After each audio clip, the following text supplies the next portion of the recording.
네, 한미 양국이 관세 안보 협상의 결과물인 조인트 팩트시트에 최종 합의를 냈습니다. 지난달 한미 정상회담에서 관세 협상 타결을 알린 지 16일 만인데요. 주요 합의 내용 그리고 평가를 홍현익 전 국립외교원장과 함께 이야기 나눠보겠습니다. 어서 오십시오. 네, 안녕하십니까. 네, 오늘 오전쯤에 이제 최종 확정이 되어서 발표가 네. 됐고 이재명 대통령이 또 직접 이야기를 했습니다. 오랜 시간 줄다리기를 한 결과물인데 전반적으로 짧게 먼저 총평을 해주신다면요. 네, 이게 정상회담 한 지 16일 만에 나왔습니다. 이게 상당히 그동안 양측 간의 신경전과 서로의 이제 국익을 극대화하기 위해서 엄청난 치열한 협상이 있었던 거를 알 수 있고요. 예.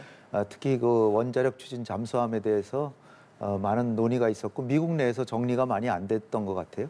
어쨌든 우리가 한미 간의 국력차라든지 트럼프 행정부가 상당히 억지를 많이 부리는 거 보면은 최대한으로 우리의 국익을 방어한 빅딜 협상 결과가 아니겠느냐. 그런 측면에서 보면 상당히 고무적이다. 한미 간에 일단 경제에서 제일 안 좋은 게 불확실성인데 불확실성을 해소하고 우리 기업들에게는 이제 대미 수출을 활발히 할 수 있는 여지를 준 아주 좋은 결과라고 보입니다. 일단 불확실성이 좀 해소된 차원에서 굉장히 긍정적으로 평가를 하셨는데 특히 이재명 대통령이 직접 발표를 했잖아요. 조금 이례적인데 이 부분은 어떻게 보셨습니까? 네, 팩트시트라는 게 사실 법적 효력도 없는 건데 대통령이 직접 발표한 걸 보고 저도 좀 놀라긴 했습니다. 예. 그런데 이제 이게 정상회담에 서로 트럼프 대통령하고 주고받은 내용 이런 걸 다 정리한 거기 때문에 가장 공신력 있는 본인이 직접 발표하심으로써 우리 정부의 단호한 이 합의 이행 의지를 보여주고 또 국내에서도 왜 이렇게 안 나오냐고 그 정치적으로 공방이 있었잖아요. 예. 거기에 대해서 이제 일거에 모든 의혹을 다 해소하는 그래서 이제 대통령이 직접 나서신 게 아닌가 이렇게 보입니다. 네, 말씀을 하셨던 것처럼 이제 발표가 될 것 같은데 계속 좀 미뤄지냐라는 목소리도 조금 있었습니다. 그래서 이게 좀 장기화하는 거 아니냐, 언제 나오냐 이런 우려가 있었는데 대통령실은 이 마지막 순간까지 우라늄 농축 그리고 사용 후 핵연료 재처리 문제와 관련해서 계속 논의가 이어졌다라고 설명을 붙였어요. 그만큼 이게 좀 민감한 문제인 거죠. 이게 뭐 전략적으로 핵무기 만들 수도 있는 그 물질이기 때문에 미국 내에서 국무부, 상무부 그리고 에너지부 이 여러 부서가 다 자기 의견이 있고 특히 그 핵 확산에 대해서 굉장히 걱정하고 또 미국의 사실상 뭐 그 아주 그 최고의 무기를 만드는 최고의 기술이기 때문에 이것에 대해서 잘 용인하지 않으려고 하는 그런 반발이 있었던 거죠, 사실. 예. 근데 이제 국내에서 왜 이렇게 이게 안 나오냐 자꾸 그렇게 얘기를 하는데 저는 그 부분이 참 좀 안타깝더라고요. 왜냐하면 우리 정부 때문에 안 나오는 게 아니라 미국 측에서의 이 조율이나 미국 내에서 반발을 하고 또 미국에서는 가능한 빨리 해가지고서는 얼버무려 가지고서는 최대한의 이익을 내려고 그러는데 우리는 우리 국익을 지키기 위해서 끝까지 이렇게 어떻게 보면 인내심을 발휘하면서 최대한 하나라도 더 국익을 증진하려고 이게 하루 이틀 늦어지는 건데 자꾸 왜 안 나느냐고 자꾸 재촉하는 거는 과연 그게 우리 국익을 증진하는 그런 코멘트냐 그런 생각들을 많이 했습니다. 근데 대통령도 오늘 말씀하시기에 왜 이렇게 그 결과가 안 나오냐고 자꾸 재촉하는 게 상당히 괴로웠다 이렇게 얘기를 하시는데 사실은 뭐 대통령이 딴 일 하시는 게 아니라 이거에 전념해가지고 하나라도 더 얻어내려고 한 건데 저는 좀 안타깝습니다. 우리 국내에서의 어떤 정치적인 공방이라고 하는 게 좀 건설적이고 국익을 증진하는 방향으로 진행됐으면 하는 바람입니다. 네, 그리고 또 이 부분은 이렇게 민감한 문제인 만큼 이제 한미 원자력 협정에 대해서도 조금 개선이랄까요? 후속 협의가 좀 필요한 상황인 거죠. 그렇죠. 지금 여기 합의문 보면은 한국이 핵 추진 잠수함을 건조하는 것을 승인한다. 예. 또 거기를 그래서 이제 잠수함을 건설하려면 제일 중요한 게 이제 핵 연료인데, 근데 이제 농축 우라늄을 씁니다. 근데 그 농축 우라늄을 우리가 원자력 협정도 이제 개정하려고 그러는데 개정하거나 아니면 해석을 달리 해가지고 한국이 재처리나 농축을 하게 해주려고 그러는데 그 원자력 협정은 평화적 이용에 관한 협정이에요. 그러니까 그걸로 여기에 그 연료를 조달할 수가 없어요. 그래서 이거는 따로 연료 조달 그 원자력 추진 잠수함에 대한 연료 조달은 따로 협상이 돼야 되는 거예요. 근데 이제 그러니까 거기에 대해서 이제 지금 프랑스 같은 데서는 20%만 농축하면 그걸로도 잠수함을 만들 수 있고 우리가 미국에서는 버지니아급이라 그래서 90% 농축해서 사용하는데 설사 미국이 우리의 원자력 협정을 개정하거나 해석을 달리해서 20%까지 농축을 하게 해주더라도 만약에 고농축 우라늄을 사용하는 원자력 잠수함을 만든다면 우리가 미국에서 들여올 수밖에 없는 거거든요. 그렇기 때문에 향후에도 아직 그 협상의 여지가 많이 남아 있고요. 그리고 농축 우라늄을 주고 이런 게 워낙 그 민감한 상황이라서 미 의회에 또 승인을 받아야 됩니다. 미국 의회 승인도 예, 따로. 원자력 협정 개정하는 것도 승인을 받아야 되고. 그래서 아직도 갈 길이 멀고 또 하나는 IAEA 국제 원자력 기구에서도 사찰을 하는 문제를 가지고 우리하고 또 협상하자고 또 나올 거예요. 틀림없이. IAEA. 예, IAEA 국제 비엔나에 있는. 예. 그러니까 거기에 절차도 남아 있고 아직도 갈 길이 꽤 많이 남아 네. 있습니다. 그래서 이와 좀 비슷한 맥락으로 건조 장소에 대한 문제 그리고 네. 이제 연료를 어떤 구체적인 방식으로 공급할 거냐는 또 명확하게 구체적으로 적혀 있지 않았기 때문에 네. 좀 이 부분에서 조금 미진했던 거 아니냐라는 의견도 나오거든요. 이건 어쩔 수 없는 상황인 건가요? 이거 다 하려면 뭐 아직 또 한 보름이나 한 달 더 뒤에 나와야죠. 그런데 그게 왜냐하면 관세가 25% 계속 적용되고 있기 때문에 네. 애타는 사람들이 많죠. 예. 자동차 생산업체나 반도체나 이런 업체들이 굉장히 지금 아직까지 버티고 있지만 굉장히 힘들어하니까 그렇죠. 그런 그 입장도 생각을 해야 되니까 나름대로 이제 빨리 정리를 해야 되고 후속 합의는 이렇게 미국에서 우호적으로 긴밀히 협의하기로 했으니까 그건 따로 협상을 하면 되잖아요. 그래서 이렇게 완전히 그 모든 걸 구체화하지는 않았지만 이렇게 타결된 형태로 발표를 했는데 사실 지금 트럼프 대통령이 사실 그 유성락 실장의 설명에 따르면 정상회담 할 때는 8월 25일 날도 그렇고 요번에 경주에서도 그렇고 예. 전부 한국에서 건조하는 걸로 다 얘기를 했다는 거예요. 우리 대통령이. 그렇죠. 그런데 갑자기 뜬금없이 트럼프 대통령이 미국 가가지고 이거 미국 내에서 있는 필라델피아의 필리조선소에서 건조해라. 네.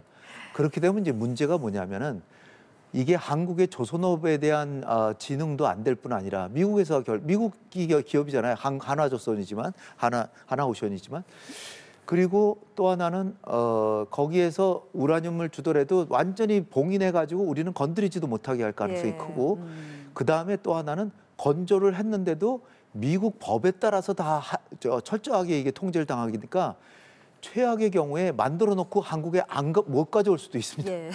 그러니까 여러 가지 난관이 있기 때문에 반드시 한국에서 건조하는 게 유리하다. 네. 근데 한국에서 건조하는 또 하나의 단점이 있어요. 한국에서 건조해도 이게 사실은 원자력 잠수함이기 때문에 우리가 기술은 가지고 뭐 하지만 수출하는 건 굉장히 어려울 거예요. 네. 네. 또 여러 가지 문제가 있기 때문에 그만큼 민감한 문제여서 앞으로 더 갈 길이 멀다 이렇게 설명을 계속 해주고 계신데요. 특히 이제 방위비 지출 부분에 대해서도 이야기를 해보겠습니다. 국내 총생산 대비 3.5% 확대를 하기로 했는데 이것도 사실 미리 얘기가 됐던 내용이긴 하지만 이 부분에 대해서는 어떻게 좀 평가하시나요? 이거는 이미 우리 정부가 8월 25일 날에도 이재명 대통령이 한국은 자주 국방력을 증진하려고 그러고 그걸 통해서 정말로 자주적인 능력을 갖추고 한미동맹의 협력을 계속 받으면서 전작권 전환도 하려고 한다. 그래서 미국의 긍정적인 대답을 얻었거든요. 네. 그래서 트럼프 대통령이 1기 임기 때도 그랬지만 나토에다가 그 GDP 대비 3.5% 국방비를 쓰라고 계속 종용하는 상황이거든요. 근데 우리 대통령은 선제적으로 우린 3.5%로 늘리겠다. 우리를 위해서도 느린다. 그러니까 뭐 미국이 뭐라고 할 필요도 없다. 그렇게 얘기를 하고 있기 때문에 트럼프 대통령이 이 부분에 있어서는 굉장히 만족하는 부분이죠. 거기다가 또 뭐 250억 달러 5년 내에 미국 무기도 사주기로 했기 때문에 이런 부분에 있어서는 별로 트럼프 대통령이 우리에 대해서 더 이상 뭐 요구할 것이 별로 없다. 이렇게. 네. 그리고 또 초기부터 계속 쟁점이 됐던 3,500억 달러 대미 투자에 대해서 일단은 상한선이 확실하게 명문화가 되었고요. 네. 그리고 상업적인 합리성이 보장된 사업에만 투자를 하도록 그것도 이제 확실하게 적혔는데 이 부분에 대해서는 좀 성과가 있다. 우리에게 유리한 방식으로 명문화했다. 이렇게 보십니까? 3,500억 달러 중에 1,500억 달러는 마스가 프로젝트라고 조선 부분에 투자하고 여기에 대해서 이익금은 우리가 주로 다 가지고 걸로 지금 돼 있고요. 그래서 어떻게 보면 엄밀하게 2천억 달러 이제 투자하는 건데 2천억 달러도 이제 8년 동안에 250억 달러씩 하라고 미국이 요청했지만 우리는 10년 동안에 200억 달러 한다. 그러면 10년이면은 트럼프 대통령이 3년 반이면 3년 한 몇 개월이면 나가거든요. 그다음에는 어떻게 될지도 모릅니다. 그렇지만 어쨌든 우리는 우리의 그 능력을 확보하기 위해서 외환 시장에 영향을 안 주도록 최대한 이거를 우리가 외환 보유고를 활용하는 게 아니라 그 외환이나 여러 가지 활용을 해서 그 이익금을 얻어가지고 그걸로 투자를 하려고 하는 거거든요. 그럼으로써 한국의 외환 시장을 안정시키고 위해서 이렇게 10년으로 이렇게 했는데 그렇게 해서 외환 시장의 안정도 기하고 그 기한도 더 이렇게 더 넓은 기간, 더 긴 기간으로 이렇게 해서 사실 이런 부분은 정말로 우리 야당에서 얘기하듯이 빨리 협상을 타결해라 그랬으면 이건 못하는 거거든요. 우리가 계속 버텨가지고 이거는 우리가 외환 위기를 겪으면서 미국을 도울 수는 없다. 우리의 이익도 있는 거 아니냐 그렇게 해서 얻어낸 것이기 때문에 우리 다른 생각을 가진 정치인들도 이런 부분은 인정을 해줄 건 해줘야 된다라고 봅니다. 알겠습니다. 또 그리고 이제 한국산 자동차에 대한 관세 15%로 이제 확정이 됐거든요. 뭐 이 부분에 대해서는 조금 전에도 뭐 긍정적이게 불확실성이 해소됐다는 점에서는 긍정적이긴 한데 뭐 언제부터 이렇게 낮출지는 또 명시가 안 돼서 그것도 좀 절차가 아직 필요한 것 같더라고요. 지금 오늘 산업통상부 장관이 MOU를 서명을 했습니다. 그 서명한 내용 중에 우리가 대미 투자하는 거 2천억 달러 투자하는 것에 대해서 국회에다가 이제 하겠다라고 하는 법안을 낸대요. 그럼 법안을 내면 그 법안은 내는 달의 첫 1일 그러니까 11월 중에 내면 11월 1일부터 관세를 25%에서 15%로 적용한다. 예. 그래서 이제 우리가 자동차가 대미 흑자가 제일 많은 품목이고 두 번째는 이제 반도체거든요. 네, 반도체. 반도체 러트닉 장관이 지난번에 다 얘기가 됐는데 또 미국 가가지고서 반도체는 우리 이제 적용 안 된다 또 그랬는데 우리가 얘기한 대로 사실상 우리의 경쟁자가 대만인데 대만과의 아직 협상을 안 했거든요. 네. 그러니까 대만과의 협상 결과에 따라서 대만보다는 불리하지 않게끔 하도록 명시했습니다. 그러니까 우리가 얘기한 게 대부분 다 관철이 됐다 이렇게 보시면 될 것 같습니다. 그러니까 반도체 부분에 있어서는 우리나라가 최애국 대우를 받았다 이렇게 해석을 할 수 그렇죠. 있는. 최애국 대우란 게 사실 미국에 반도체 수출하는 나라가 한국하고 대만이 거의 다거든요. 근데 이제 한국보다 더 많이 수출하는 나라라고만 얘기했는데 그게 바로 대만이에요. 그러니까 대만과의 경쟁에서 우리가 불리하지 않도록 자동차도 일본 자동차하고 경쟁을 하는데 일본 자동차 도요타보다 불리하지 않게 15%로 이렇게 하는 그게 우리의 목표였습니다. 알겠습니다. 그런데 이제 지금 계속해서 국제뉴스 부분에서 이제 나오는 것이 미 연방 대법원이 트럼프 대통령의 관세 정책 이게 위법하냐 아니냐를 두고 이제 심리에 들어간 상황이 계속 전해지고 있는데 사실 뭐 이 결과에 따라서 우리나라와 지금까지 했던 협상 결과가 조금 흔들릴 수도 있는 가능성이 있는 건가요? 다분히 있죠. 다분히 있는데 만약에 연방 대법원의 판사가 9명인데 그중에 5명이 트럼프가 임명한 사람이랍니다. 트럼프가 임명한 사람이 트럼프를 지지하면 부결될 텐데 트럼프가 임명했음에도 불구하고 6명이 지금 이거는 위헌이다라고 생각하고 있다는 거예요. 그래서 통과될 확률이 오히려 더 많다라고 보는 게 좋을 것 같고요. 그런데도 불구하고 만약 통과가 되더라도 트럼프는 다른 법을 또 인용해가지고 계속 관세를 이런 식으로 계속 가려고 할 텐데 일단은 지금 적용한 법이 위헌이면 그것에 의거해서 상호관세 매긴 거는 취소가 될 수도 있습니다. 그렇군요. 취소가 되면 우리는 나쁘지 않아요. 우리는 한미 FTA잖아요. 0%로 갈 수도 있어요. 오히려 0%로 갈 수도 있는데 그런데 이제 또 자꾸 불안하죠. 트럼프가 바로 또 다른 법을 또 들이대가지고 또 할 테니까. 근데 트럼프가 제일 지금 걱정하는 거는 미국 국내 기업들이 이제 관세를 다 부담을 했는데 그거에 최소한 50%를 돌려줘야 된답니다. 50%가 얼마냐면은 1,000억 달러예요. 그러니까 최소 1,000억 달러이기 때문에 140조 원, 우리나라 돈으로 140조 원 이상을 미국 기업들한테 돌려줘야 되니까 가뜩이나 연방 재정이 어려운데 이거 큰일 났다. 이 제발 우리 정부에 큰 지장이 있으니까 위헌판 걸 내지 말아달라고 계속 부탁하고 있는 그런 상황인 거죠. 여러 가지 불확실성이 있는 상황에서 이제 앞으로 갈 길이 먼데 뭐 향후 이제 추가적인 협상을 할 때 우리나라 정부가 어떤 부분에 가장 좀 중점을 둬야 한다고 보시는지도 여쭤보겠습니다.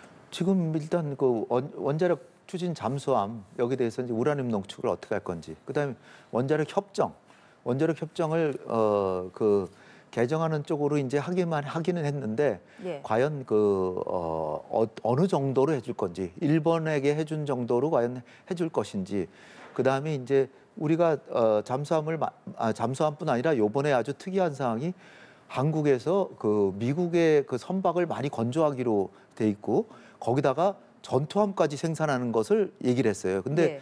이것은 그 전투함 수를 증가시킬 것이다라고만 표현했는데 그 이유는 미국의 국내법으로 미국의 전투함은 반드시 미국에서 만들어야 된다고 돼 있어요. 그 법을 고쳐야 만들 수 있습니다. 예. 그래서 그 법을 고치기로 하는 것이 이제 잘 되는지도 봐야 되고요. 그다음에 이제 뭐 다른 어떤 관세 그게 이제 며칠 날 과연 시행이 되는지 이런 것도 해야 되고, 그다음에 철강하고 알루미늄 이런 관세는 계속 50% 매기는데 이것도 좀 가능한 낮추는 걸 우리가 계속 종용을 해야죠. 알겠습니다. 오늘 말씀은 여기까지 네. 들어보도록 하겠습니다. 지금까지 홍현익 전 국립외교원장과 함께 이야기 나눠봤습니다. 고맙습니다. 감사합니다.